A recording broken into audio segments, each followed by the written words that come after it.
Welcome to the Steven Cimino Says Boom Show, issue 85. Boom.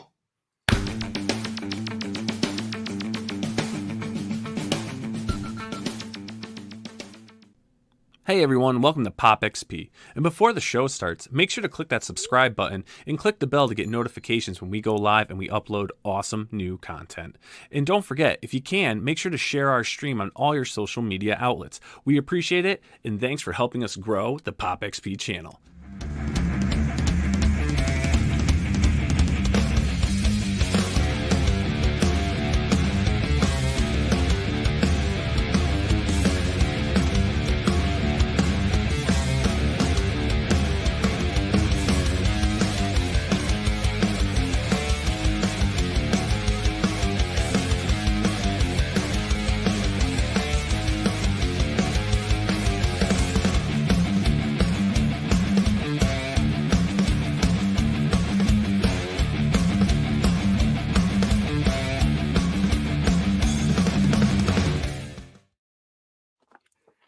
Hey, what's up, everybody? Welcome to the Steven Cimino Says Boom Show, issue 85. And Steve, when I make a mistake with the number, it's time for you to set me straight. I know you look like in limbo, like, isn't it 83 or like this? Tell me, set me straight. Because I know last week I said 48 when we came back in, and you're like, isn't it 80? It's almost like you teased me. Set me straight, for crying out loud. You said 48? Yeah, and then Steve just goes along with it. And then when I see the replay, I'm yelling at the screen, tell me, Steve, tell me. Okay, but I got it right today, Steve, just so you know. Before we get into it, Niall, tell us what's going on and what's happening. All right. Everyone knows the house rules. Please look below, click that subscribe button, and smash that bell to get notifications when we're live like we are right now, or we're uploading some awesome new content. And John, man, I am pumped tonight. You know my passions. You know what I love. We got two amazing guests. I already was like diarrheaing at the mouth before the show. So I know.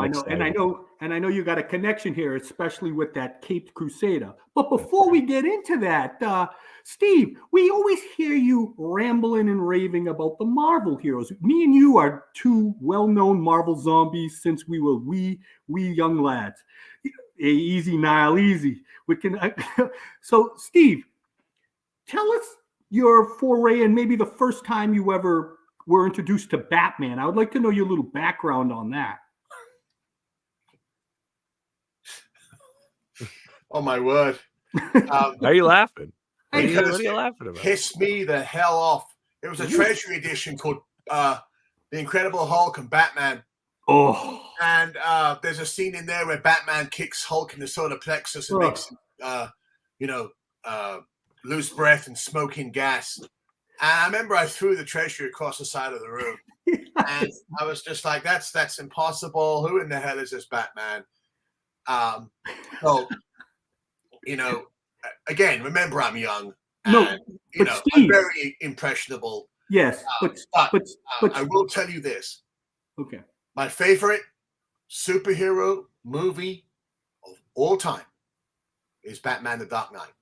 Oh, nice. So that being said, in my younger days, I was probably a little bit overzealous, but I have surprised many people there. So I really do. I enjoyed that movie and I enjoyed those films. But I'm not a fan of Batman's comic adventures because, I'm more of the cosmic guy. Yeah. But Steve, the thing that hurt most, this is about that Treasury. Let's go into this for a second. Because I cried too. I was like, what? I even scratched the panel with my finger when I was a kid. I was so mad. But if you look at the next fight, the Hulk actually easily sways Batman aside. But what hurt the most is that was Len Wein. And Len Wein was such a good Hulk writer that he betrayed me. And there's two things Len Wein did that betrayed me in life. One was that one with Batman. And number two is in Hulk, what was it? The 190, the one when he fights the Man-Thing. Oh, that's issue 198. Yes, 198. And I was so mad that the Hulk didn't, the glob in him doesn't hold his breath and he passes out. And I remember asking Len about that. I said, Len, how come you didn't have the Hulk get his little rematch against Man-Thing and beat the crap out of him? And he goes, I never thought about it. He goes, I'm sorry, John. That's just how the cookie crumbles. That's exactly what he said.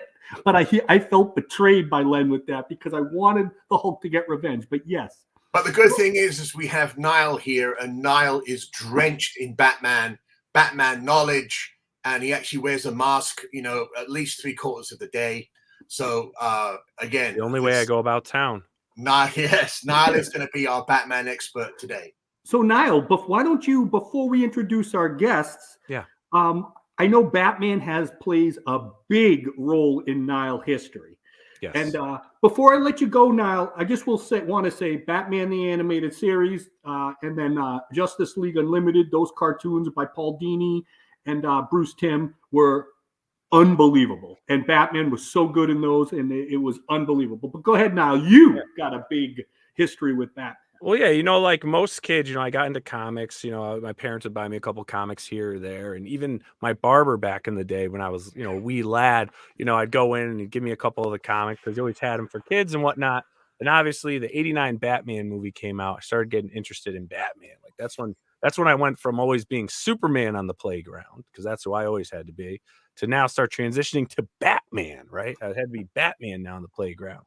And then, I started getting older, and they opened a comic shop right around the corner from my house. So I went there, and it was 1992. I had a couple comics, never really any Batman comics. And I saw this cover. Yep, that's the one. Shadow of the Bat, #1. And I just saw Batman just looking, taking on all of these, insane asylum workers and being held back. And you just see like his brute muscles ripping out. And I was like, this is awesome. I bought this comic book, read it to shreds. Ended up getting another one, but it was the first Batman comic I purchased on my own, and from there I was hooked. After that, I was going to back issues. I was buying old Golden Age stuff, that was like $3 or $4, nothing, substantial, but to me it was really cool. And then obviously that same year the animated series came out, and it was just like everything was Batman, and I've been like that my entire life. And that was the first comic book run I collected from, issue 1 all the way to 94 or whatever it went to. And then obviously the 0. But I mean, that, and, then I started getting big into the history of it. Bob Kane, Bill Finger, all the people that worked on it, and really learning the in and outs, and Bruce Timm when it came to television, Michael Uslan with the movies and all that stuff. And it's just been a huge part of my inspiration. I'm in comic book. Oh, did we lose him? He got hit by Mr. Freeze, Steve. I think he got hit by Mr. Freeze. But let me tell you this though, right? Just to sidestep now for a second. It was pretty amazing that Batman the Animated Series cartoon, the comic series, eventually you got #8. That first appearance of Harley Quinn became such a massive comic back issue to collect for collectors, because who would have ever thought that Batman the Animated Series, the actual comics, would have had such a great a collector market? Because usually those comics were just kind of thrown to the side, know. But it was pretty amazing. Niall, you back? Did I thaw out? Yeah. You Am I thawed out now? Yes, you thought out. And okay, now, without further ado, why don't you introduce, we're celebrating all things Batman, and I got some stories to tell these guests, and I can't wait. They might love me, they might hate me, but I love them both. But now, why don't you introduce them? Yeah, so we're gonna bring both the guests. We'll bring both our guests on right now. First and foremost, we have the heirs to the Dark Knight. Everyone, please welcome Miss Athena Finger. Yes. And next up, we have the Bronze Age Batgirl herself, Miss Karen Whitfield. Hi. Hey, guys. Welcome. First off, Athena, I love you so much. And I'm going to just say this right now. Athena is one of the greatest people in this industry. Hit it off the bat right away with her. She likes me for my craziness. She likes me just the way I am, Steve. Yes. You can't take that away from me. And Karen, I hope you like me too, because Yay! What are you, 13? God's sakes, get on with the show. Send her a note. Do you like me? Yes or no? Check a box. Yeah. Check a box. I thank you guys for coming on. But I do want, Athena, I always wanted to tell you this, and I'm gonna, and Karen, you're gonna be privy to this story too. But I'm gonna tell you, when I was in high school, I got into the Dark Knight Returns, and I have to tell the heiress to Batman this story. I got it, me and my friend, this was the first time I started reading it. And it was a little few years after, because I was so pro Marvel, I didn't get into it. So we're reading The Dark Knight Returns, and it started hitting us. The Sons of the Batman, I don't know, I got obsessed with it. I got so obsessed that one night, me and my buddy Brian, we dressed up in like black and we ran to the high school, right? Well, this has got to be like 1990, late 1989. And we went into his shed and we got all this black spray paint. And what we did is we just proceeded to spray paint all over the school. We are sons of the Batman. The Dark Knight Returns. All of a sudden, we put the bat symbol everywhere. Batman shall rise again. It was all the quotes from the Dark Knight. Wait. The greatest thing was the next day. There wasn't that cameras then either. So the next day, it was in the local paper. Over $12,000 worth of graffiti damage because we got so obsessed with Batman, The Dark Knight Returns. Now, I don't know if that's a good thing, and I think Batman would have beat the crap out of me, and maybe Robin too, but I just had to always tell you that story because I got so obsessed with Batman.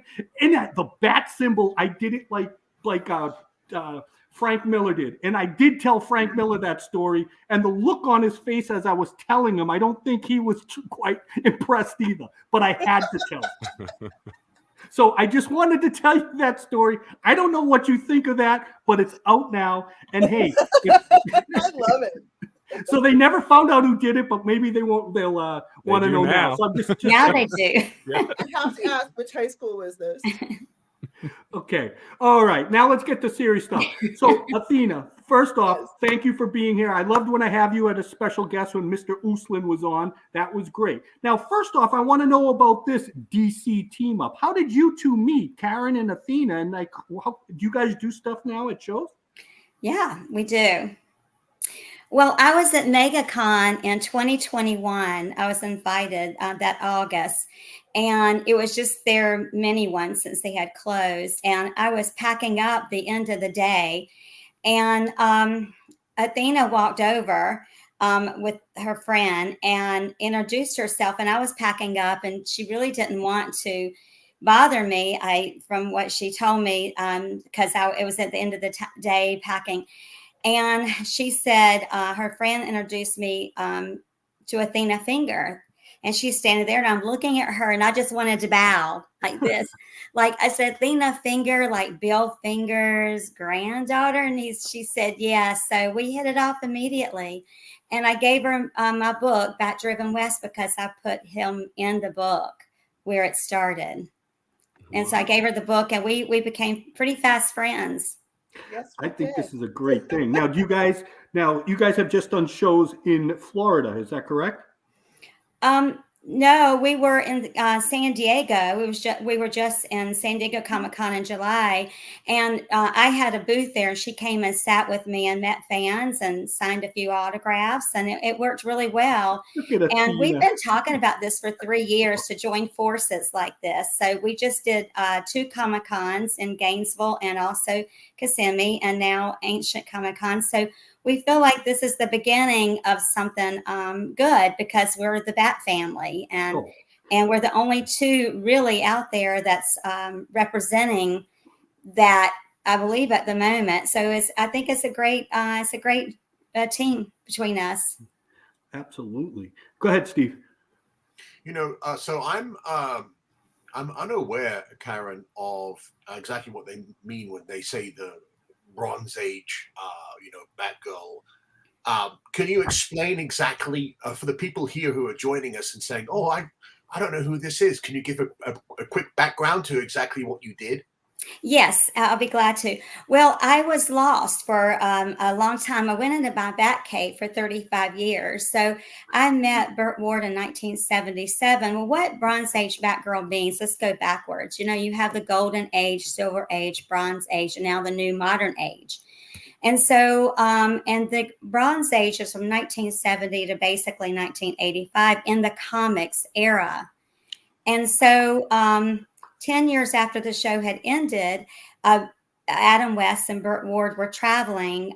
They were promoting the new Batman Adventures, the animated TV program with Batmite and Batgirl and Catwoman. So they were promoting that, and they were basically looking for a Batgirl in that time. If Yvonne had traveled with them, she was basically the Silver Age Batgirl when she was through the comics and as well as the TV series Batgirl. So I'm the one that, so I was hired by DC Comics to travel with them. I was the only Batgirl that ever suited up and traveled with them for 5 years. And then I went a couple of times for another 2 years. So I hung up my cape in 1987, and I had moved from North Carolina to California to do this. And then I moved back to North Carolina in 1985 because I wanted to one day have a family and not have the back family looking over my shoulders. I didn't want to raise them traveling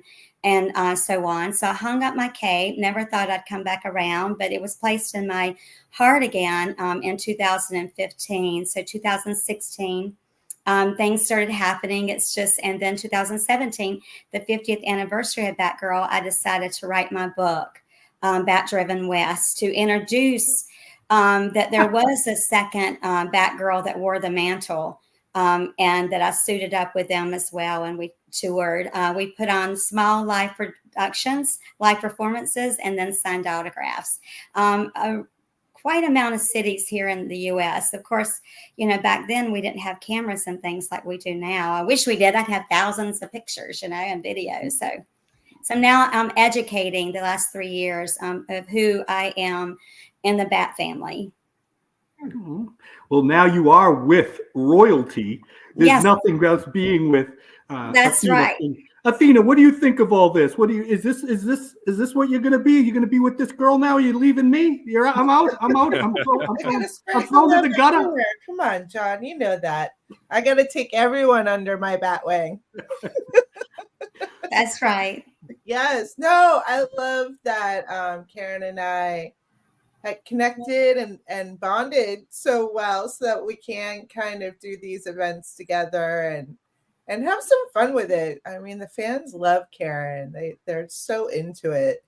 And, you know me, I love the fans as well. And they come out and have a good time with us. Athena, you are like, I mean, if you think about it, you're like the last true living lineage to Batman, like to the, That's and it's right. like, it's you really, I hate to say it, but you're like, you're almost like in this like you seriously are like almost in the realm of myth. You're up there with, like, I hate to say it, but like Roy and Stan, because in the Batman world, you're such an important figure. You're so down to earth. You're so like normal, whatever, but you truly are. And I want people out there to know that if you really see Athena Finger, because Bill Finger means so much to Batman.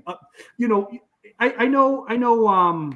What's his name? Look, I can't even remember his name. Who's the first cook other than Bill Finger? What was the guy? Bob Kane. No, I'm only kidding. Yeah, but I'm just saying. That other guy? The other guy.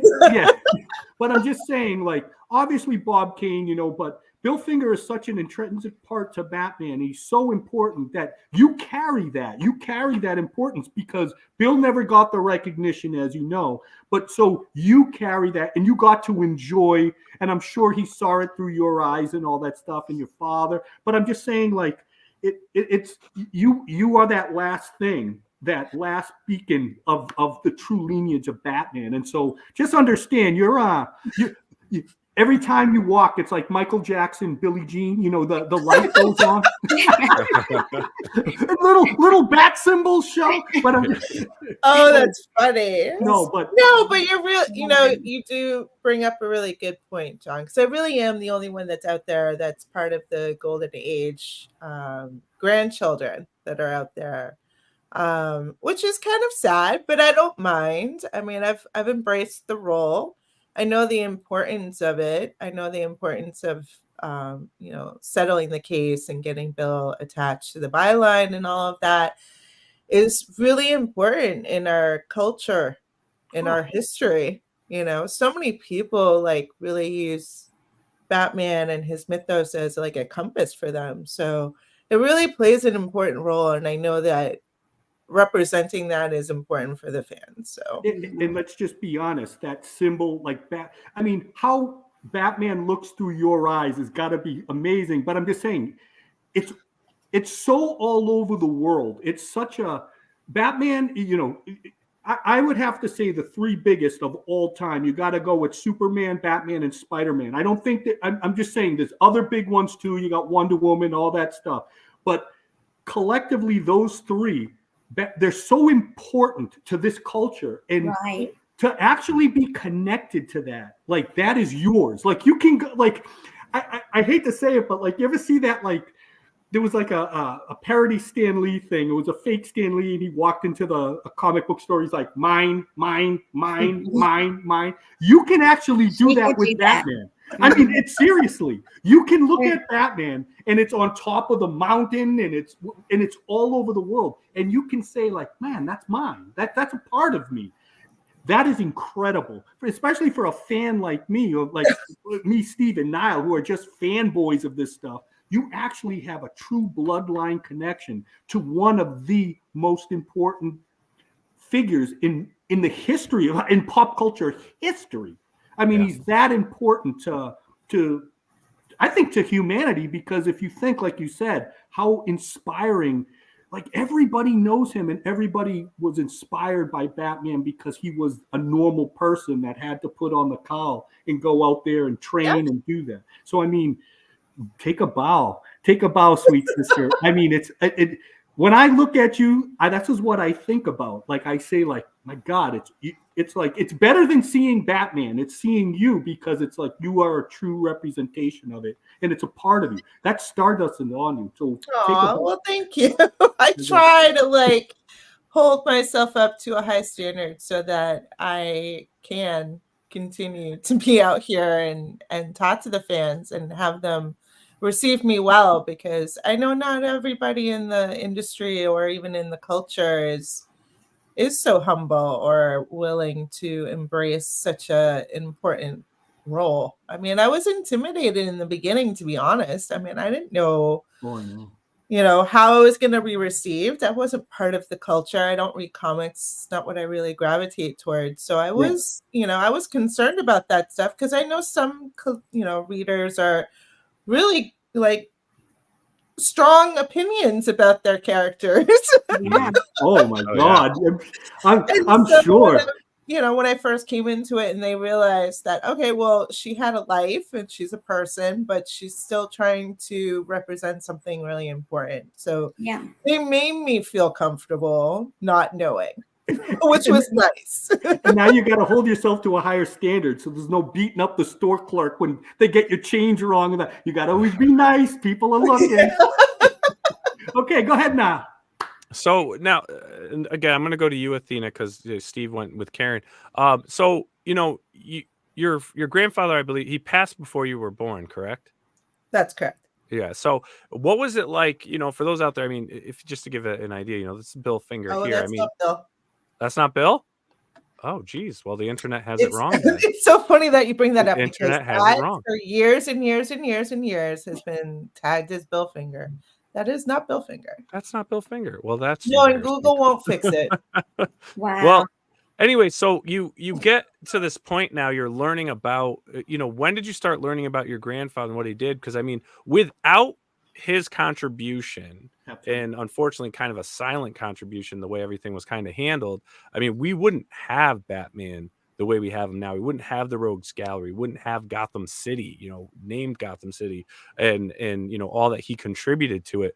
What was it like for you when you started learning about him and then wanting to make sure he got the recognition he deserved? Well, that's very complicated. Let me start from the beginning. I don't remember a time that I don't remember knowing about my grandfather. First of all, I really don't. I mean, maybe when I was really little, but I mean, really, as far as like my memory goes, I don't remember a time that I didn't know about it. And so as far as pursuing anything, that was tricky because my father tried for a long time and he was not successful. And again, going against a big publication company and then going against Warner Brothers, it takes a lot. And, my father was not well towards the end of his life. He was sick. He didn't have the means to fight. So, the mantle was passed on to me, but I was 15 when my dad passed away. So I wasn't in a stage of my life where I could pursue it. But I was also discouraged financially and emotionally to pursue it. And that's partially because my mother witnessed what my dad went through and the frustration of just running around in circles and not getting anywhere with anyone. I mean, even with the 89 movie, they tried to get his name in there. Bill's ex-wife, Lynn, his second wife, tried to, wrote to them, please, can we do something for Bill? We all know what he did, like something. And of course that was shot down. And so when my father passed away, my mom was like, don't pursue this. Cause it's the first thing I went to after, grieving for a while, but I was like, well, I know I have this thing that's now placed upon me. Like, what am I supposed to do with all this? Mm-hmm. And, it wasn't just my mom, but it was other people like, don't pursue it. You're going to need, a buttload of money basically, and the right kind of people to help you out. And we don't really have those resources.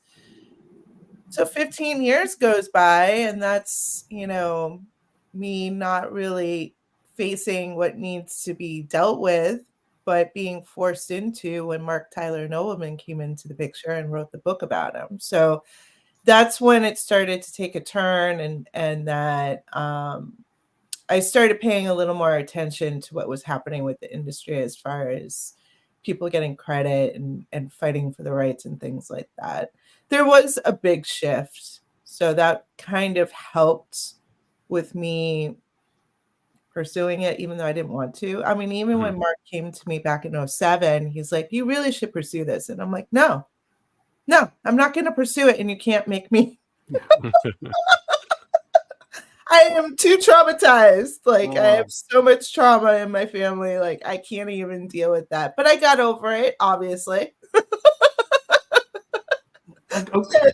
So, it was a process and it really did take a team of people. And I took on the role of being the PR person and putting my face up there and things like that. And so it was good because you were a good front for it too. You're a good front for it too, being like a family. But what it really took was those generations to kind of go away. And as these newer generations came, like Michael, like Uslan and stuff, people that were fans of this stuff, they needed to get older and started getting into those places that would have been able to help you, because it was so corporate back in Bill's days, and everybody didn't even treat comics right. Mort Weisinger was, what did he used to call, Roy used to call Mort Weisinger a sadist because he treated everybody bad. But I know he had his names for everybody, and I know he had his names for Bill Finger because he knew he was usually mean to the people that really that could contribute the most. And he just didn't want them to know how talented they were. It was all psychological corporate bullshit. Yeah. But it took those new generations of people to start coming and then opening it up, because now it's like, hey, they knew what was that. Yes, that's very true. And that's part of the reason why I think were able to resolve the issue with him getting his name attached to the byline was because that generational thing had switched over and all the fanboys and girls were running the company now. I had to be forced to do it though, because I was the only one that legally can fight for the right.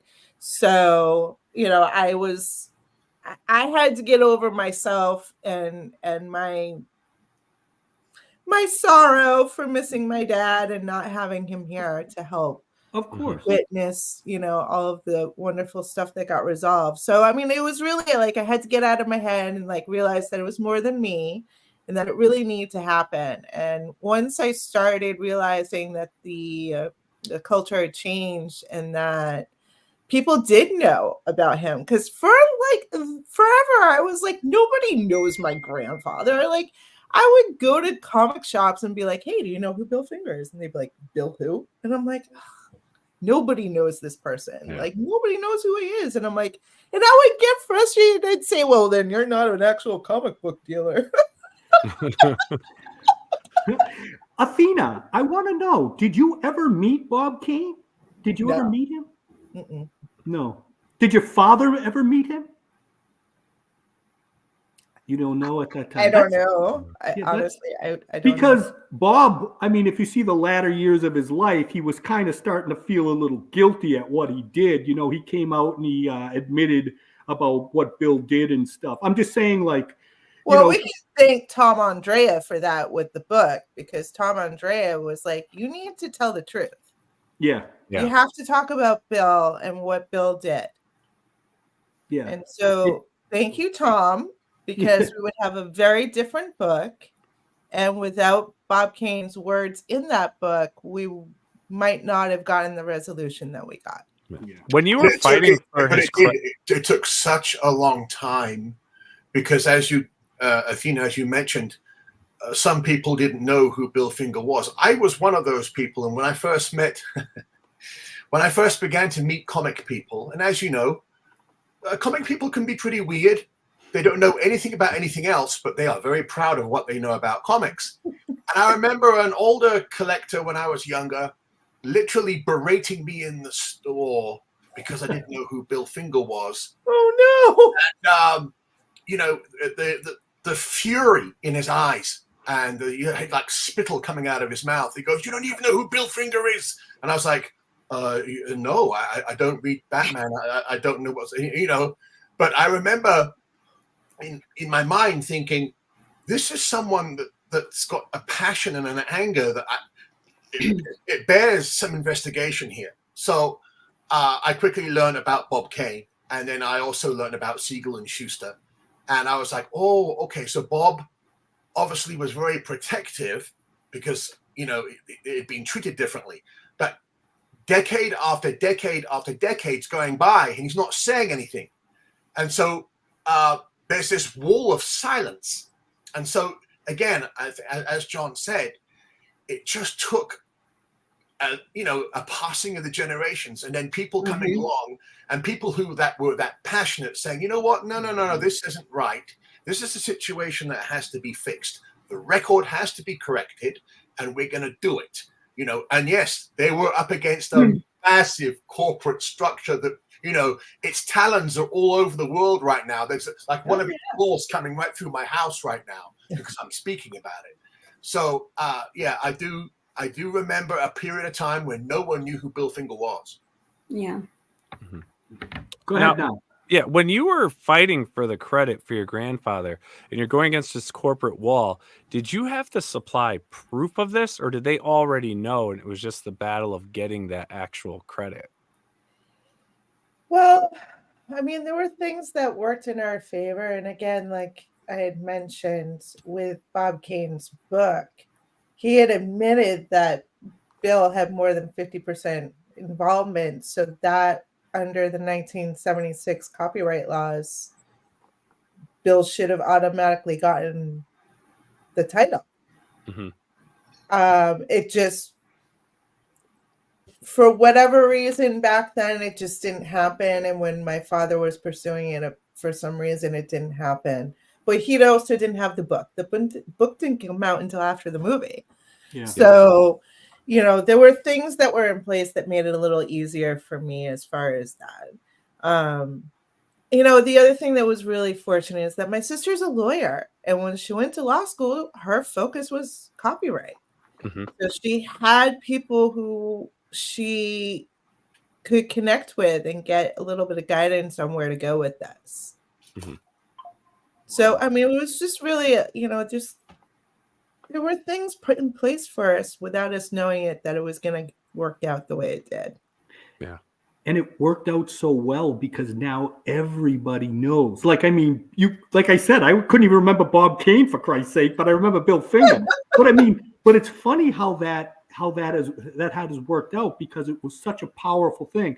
And it was, I know it was a long time coming, but it was beautifully done. It was executed well. Uslan went nuts with it. You know, he like loving it. And like I'm just saying, you got the street. Remember that when you were, what was that when you were in New York? You were there for the ceremony. Yes, for the street unveiling in the Bronx. That was back in 2017. That was a lot of fun. And that, I got to admit it, like that biography, that documentary, that, I mean, it really hit the mark. And it was, you know, it gets me a little emotional because it was a long time coming, and it's sad that he didn't get to see it, but it was so beautifully done, executed at the end. And so he got the honor that he deserved. The only thing that stinks is that, you know, Bill and your father didn't really get to see it, but it happened, you know. Hey, I'm a believer. I'm a man of God. And I'll tell you this, I believe that they saw that. And I think that, you know, they smile on you, upon you all the time. And it's good to see that. And that's what it's all about, though.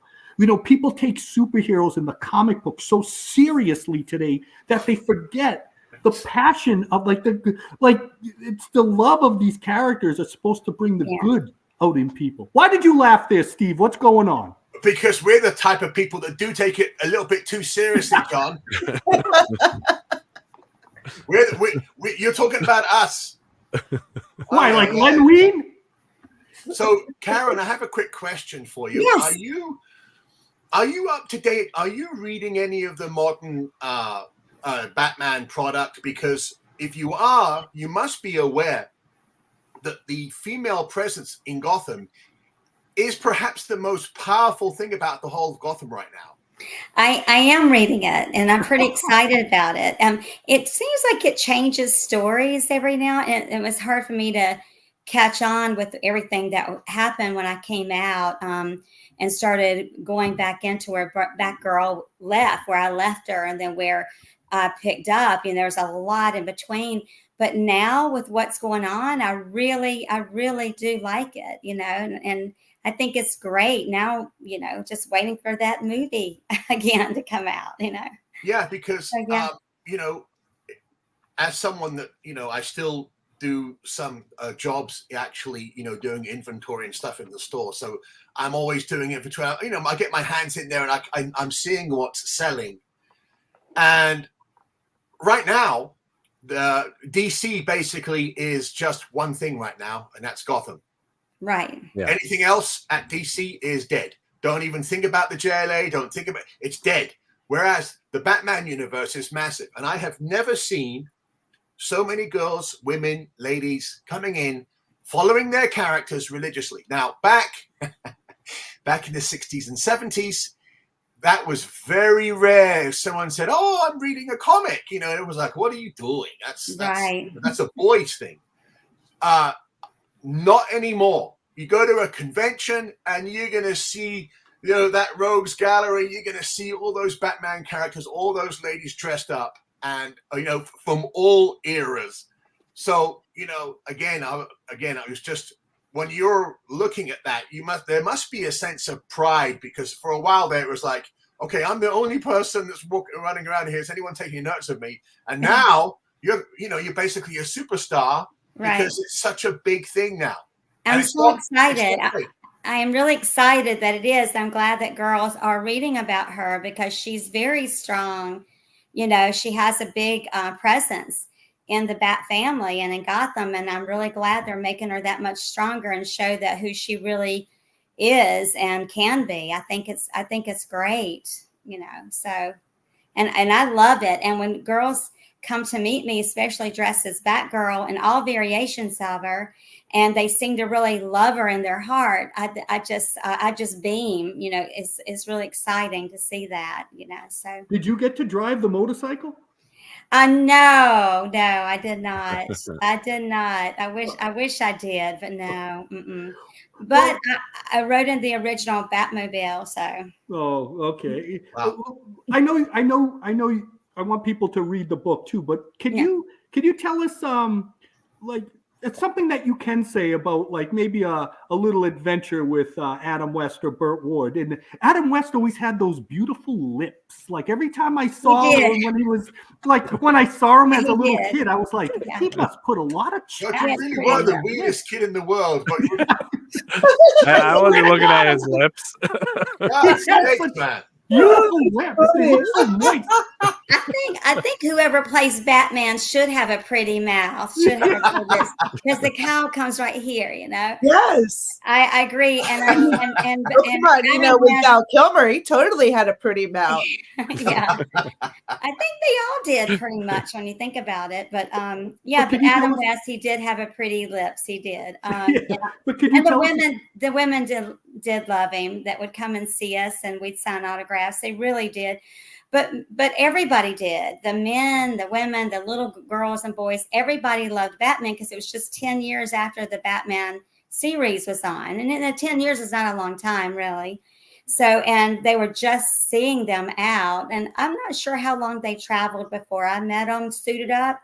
But I know they traveled up until like 88 to 89 suited up until really Michael Keaton was named the next Batman. That's when they stopped touring suited up. So, but yeah, it was just a phenomenon that we were out there, even though I wasn't Yvonne.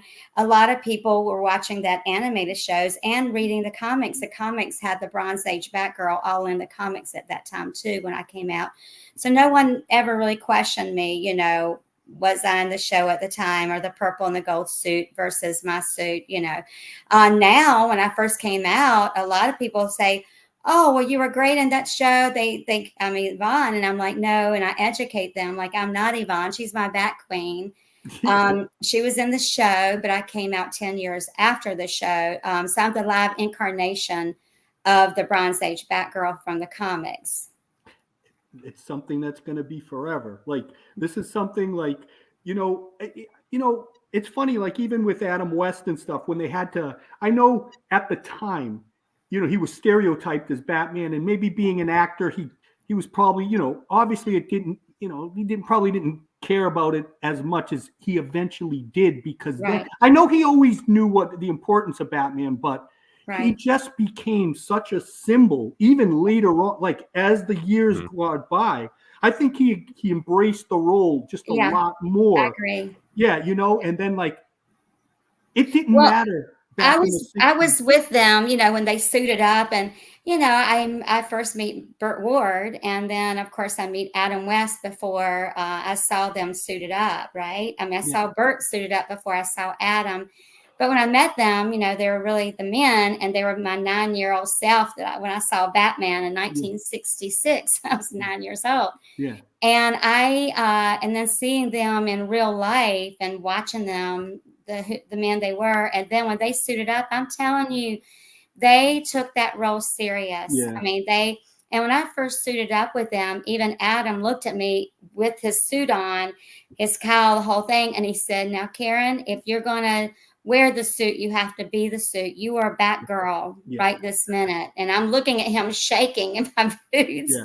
It's the first time that I suited up and went out in the crowd with them. And it was pretty surreal. And sometimes I think back like, wow, that was me that did that, And it was such a long time ago.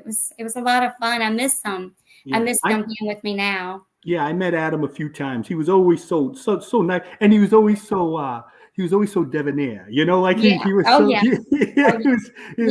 He was always the intellectual Batman, It was, the cadence in his voice allowed him to speak about completely ridiculous things, which was magnificent in that beautiful, serious tone. Oh yeah. So he, if someone said something, he'd go, "Well, Robin, the reason that's happening is because there's this small chain that's going through." And it'd be like, the way he would say it was so matter of factly, and so for many years, I think that's why it was a shock when we got Michael Keaton, because we were expecting, this nice cadence, and Michael Keaton comes along, and it's like, oh.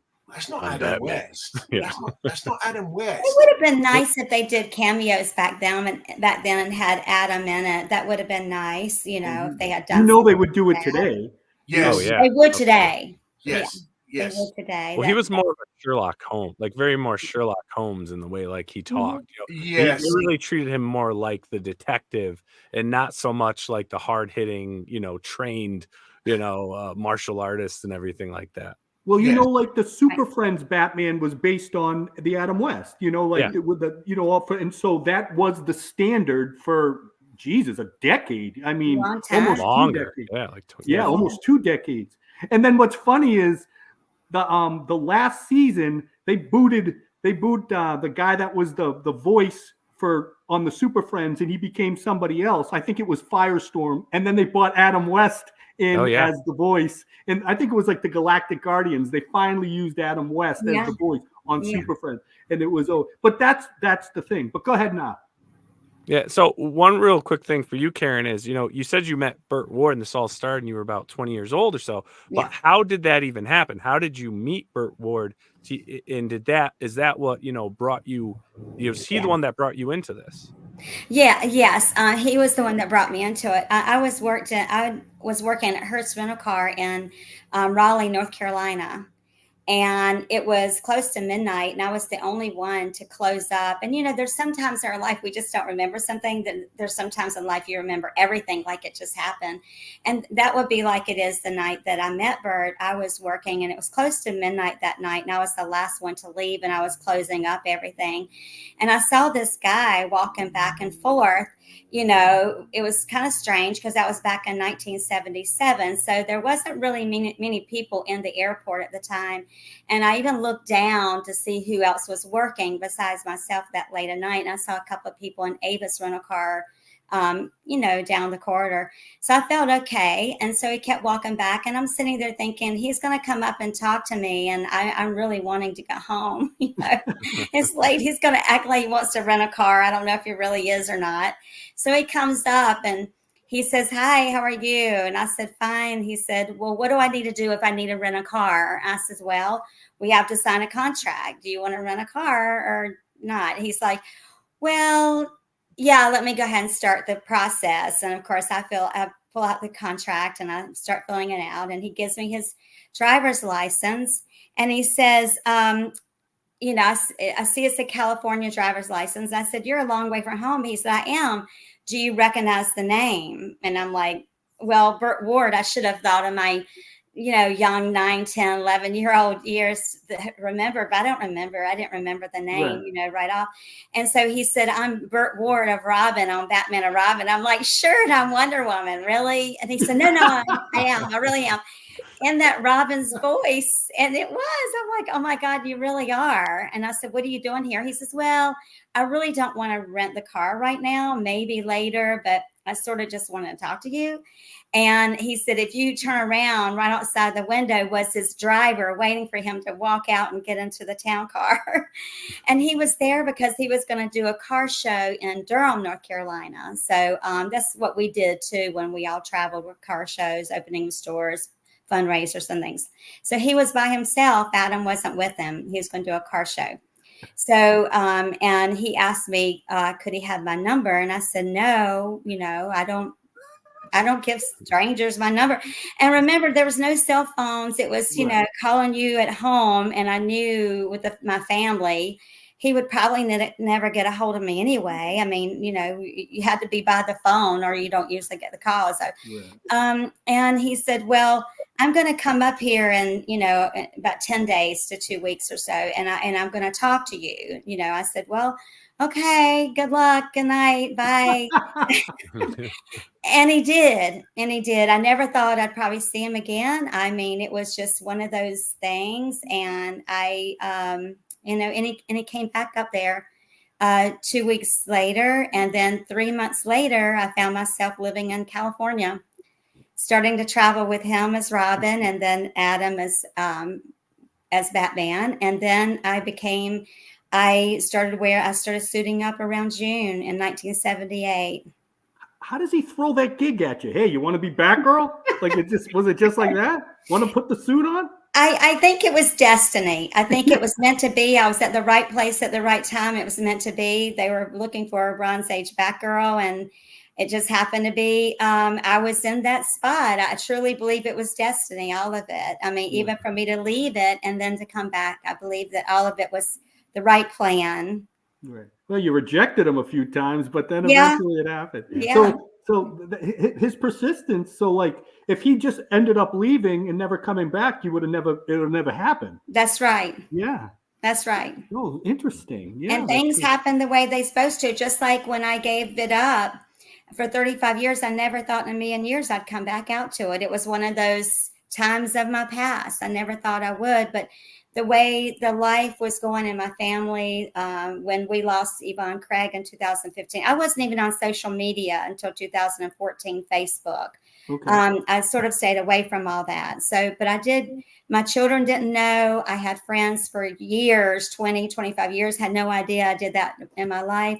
I would go to all the Batman movies, but I had this secret, like Batgirl has a secret. Yeah.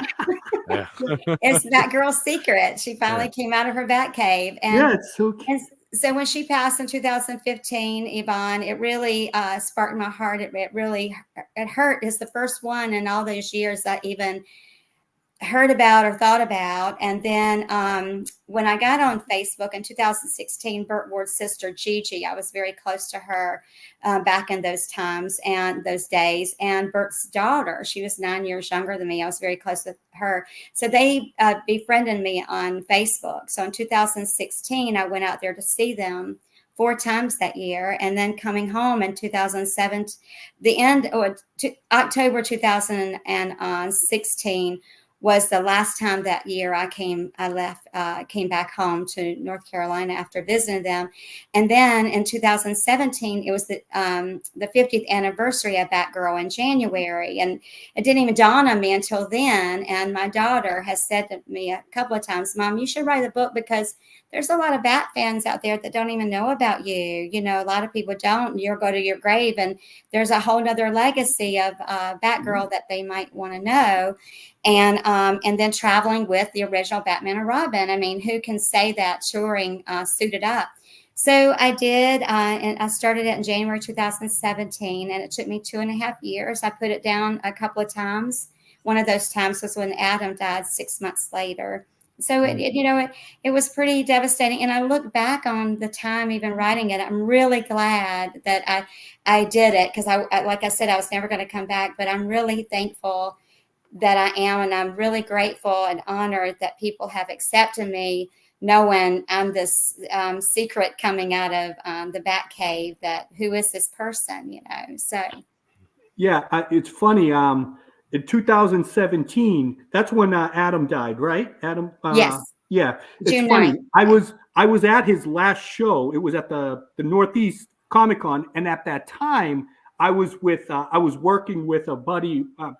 He was not a former friend of mine, but he was going to go to Terrificon, and he ends up passing away before actually doing that show. And we did a celebration to Adam, because I remember talking to him too. That's good. At that show, at the show prior, it was like a month or two prior. He was going to go to do and then he passed. But I was with him, kind of like at that time. So I do remember talking to Adam. He was in great spirits too at that show. You know, he's still like suave as ever, you know. I mean, and he smelled so nice. He had such good cologne. He was always he smelled good. He had beautiful lips, huh? Yeah. Oh, moist. So moist. Go ahead now. Go ahead. Go, Steve, go. So Athena, is there anything else that you are pushing for in regards to Bill's legacy right now? I'm sure that the people who are watching this would like to know exactly what it is you have planned, or is there something that still hasn't been accomplished yet? Um, well, I mean, I have the Bill Finger story that I need to figure out how I'm going to tell his story. I've had a couple attempts. It hasn't gone very well yet, so we're still trying to figure it out.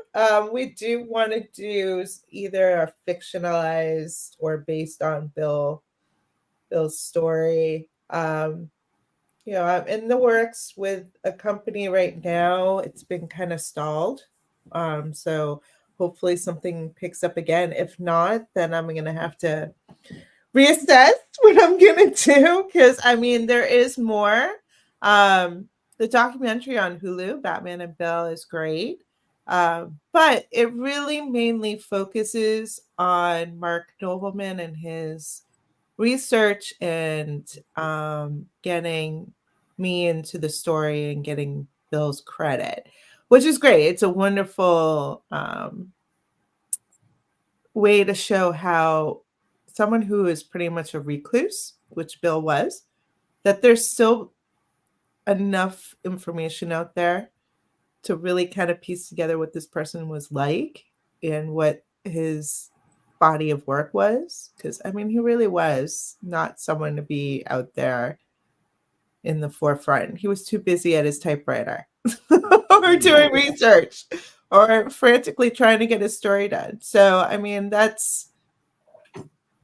don't know where I was going with it. I lost it. Yeah, but as a recluse, yeah, he was. He was a complete he was a writer. He was consumed with his creation. So and it changed the world. Like the big typewriter that those things. And the other thing is, a little connection you have with Karen here is that when Bill got that credit on the Batman66, he got that one time he got that credit. So there's kind of a link there with Adam West and Burt Ward, and that was the first time and only time when he was alive that he got to see his credit on Batman, and he was that's significant if you two think episodes. About it. Yeah. Excuse me. That is true. It was a two-part episode. Two-part episode. Yeah, with that Clock King, right? The Clock King. Yes. Yeah. Yes.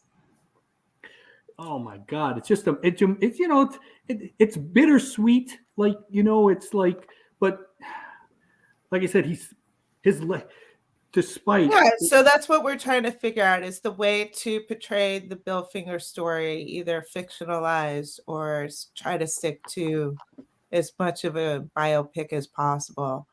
It's just figuring out the best way to tell the story. Yeah. So I hope it comes to where fruition. we're at right now. I myself, I'm trying to push my own art career. So I'm actually doing a series of Bill Finger characters. So that will also be bringing a little more awareness of characters that Bill did.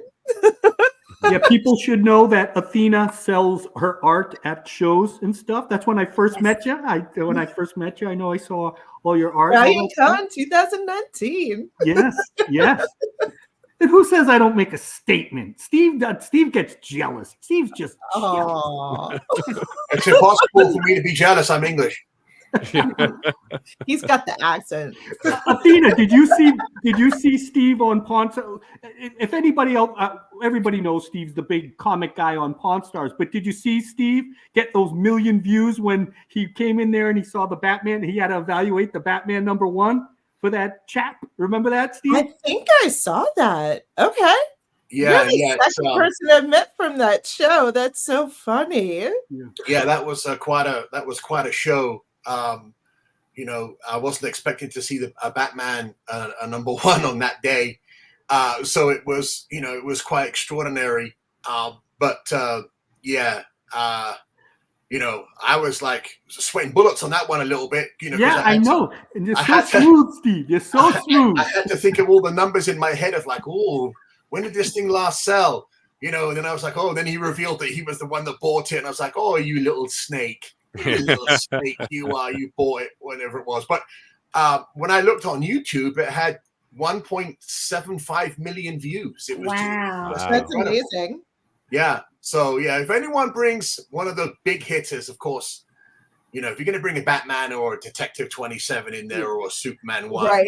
you know, that's like, woo-wee, you know. So He yeah. likes to think those views were because of his tight jeans, but it was really because of Batman #1. I gotta be careful with this, Justin. You know, after that comment about the Burt Ward, I mean, you know, the lips. I don't know. You may not need to look at my videos anymore. I don't know. No, I don't look at him. He tags me in all of them. What are you talking about? And sometimes I love it. he tries to make it like it's me. I'm tagged in all these things. I wake up and all I see is pink and stiletto heels. I don't know.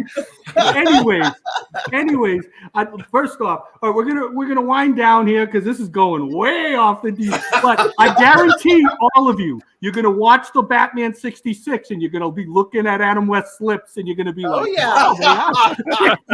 wow, they are Exactly what they're beautiful. I've done his They were portrait. pristine. Even as a little kid, I was like, wow. So wait, Niall, any last words to Athena or Karen?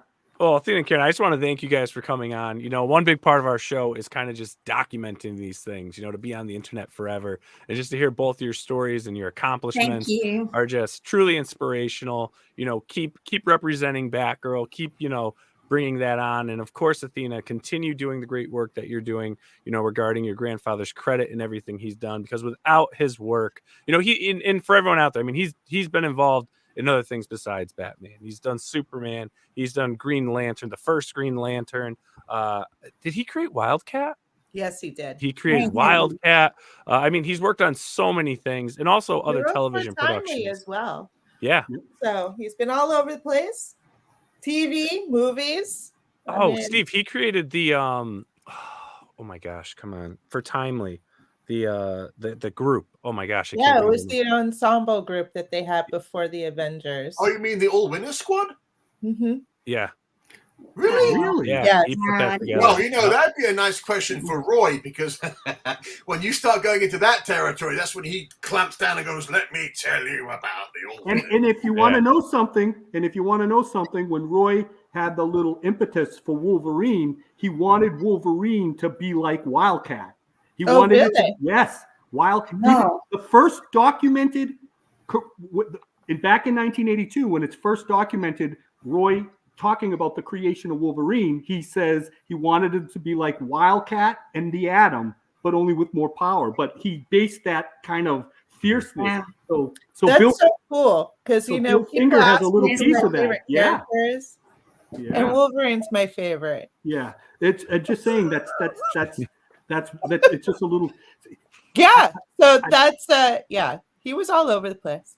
Yeah, and you can never do it. Steve, any last words for? You know, it's actually been an absolute pleasure to have you guys on here today. Thank you. More so than the others, because there's large sections of Batman history that I was completely unaware of, and I love being educated. I'm always open to new, you know, information, especially first-hand accounts, first-hand information. I love that.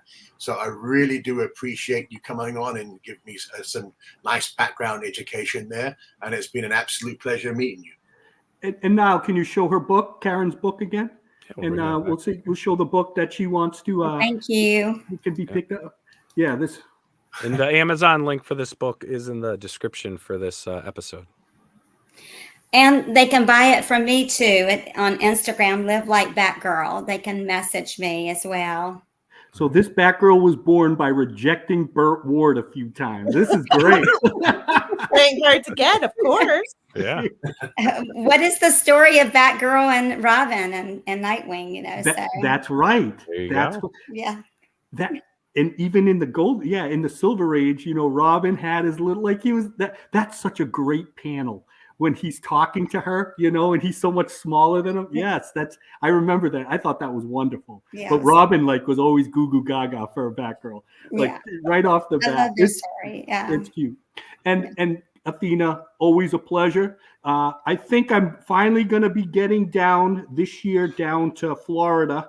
I'll keep you informed, because for you both right now, if you're going to be Florida, it's been a little while since I brought down some people down there, but I'll tell you, Karen and Athena, if I can get down there, I'm going to set something up with you guys too, that we can all be together down there. I got, you know, like I said, it's just me finally getting down to Florida. So hopefully we can all be together and then celebrate, you know, make some money and have a good time at a convention and you know, enjoy the fan and get a nice panel going. That's what I want. Yes. Have you guys been doing panels? We've talked about that. We've talked about what we'd like to do with that. So yeah, we're going to do some panels, right? Okay.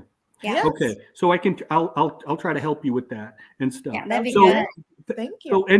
So any last words, Karen? No, thank you for inviting us on your show, and thank you for reading the Batgirl comics, you know, and always have you know, the superhero in your hearts. And Athena, you're gonna have to wrap this one up because you are you're the queen. She's the I'm the queen. I thought I was the heiress. Oh yes. You're whatever you want to be. It doesn't matter. You can be whatever you want to be. She's high maintenance.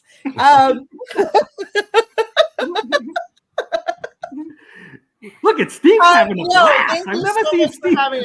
He's all red. I love it. If you want to find anything that has to do with my artwork, please go on my Instagram, Athena Finger Reel. If you want commission work, you can always hit me up on any of the platforms. Just send me a direct message. Karen and I will be here in St. Augustine this weekend at Ancient City Comic-Con. So if you're in the Jacksonville or Daytona, because we're right kind of in the middle, come by. It's a great show. You know, we'll be there all weekend. We'll be signing stuff and taking pictures and all of that stuff. So if you are in the area, please, please, please come by and say hello. And again, you can find me on all the platforms. Just put my name in. Athena Finger. Seriously, one of the greatest people in this industry, and I love you so much, Athena. And we're gonna do this again, and we're gonna have we got to do some like games and all that stuff. It's just too much fun. Too much fun here. Look at Steve. I love how he's all red. Okay, Steve, get us out of here. I love you so much, Steve. You know that. Boom. Hey everyone, thank you for joining us on Pop XP. If you haven't already, make sure to click that subscribe button and also click the bell for notifications when we go live and we upload some awesome new content. Also, don't forget to head on over to Twitter and follow us at the Pop XP and over on Instagram at the Pop XP. Thanks again everyone, and we'll see you soon.